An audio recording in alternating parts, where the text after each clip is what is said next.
How many of you remember when schools were crime-free? I do. It was back when we were one nation under God, when every school kid grew up with the Pledge of Allegiance and the Ten Commandments. Respect for God was infused in our national identity, and the schools were crime-free. I made a similar comment on Twitter shortly after the Sandy Hook massacre and was immediately castigated by the usual agitators. They cursed me for politicizing the shootings, said I was trying to use it to my advantage. Well, let me tell you characters a few things. I wore the badge for 20 years. I've sat with the parents of dead children. The last one I handled was a 12-year-old boy who hung himself in his bedroom on Thanksgiving Day. Dead kids are not a political thing to me, and neither is the solution to these massacres.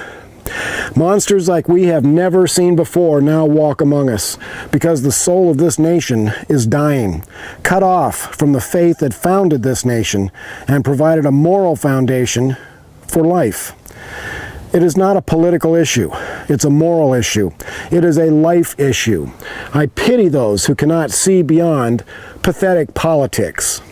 Actually, I pity those who have nothing to fall back on but their pathetic politics.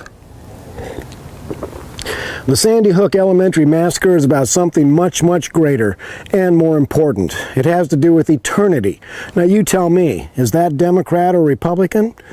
Americans are fed up with party politics. It's time to come together under the banner of right and wrong. We need an honest discussion about moral standards in this nation and how to teach them to our kids.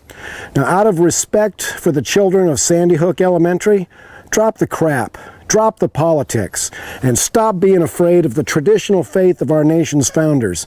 It is the only thing that can deal effectively with the kind of evil that we saw in that kindergarten class. Now I ask you, is that worthwhile? Are you willing to stop the atheistic attacks on faith if it will save some little lives?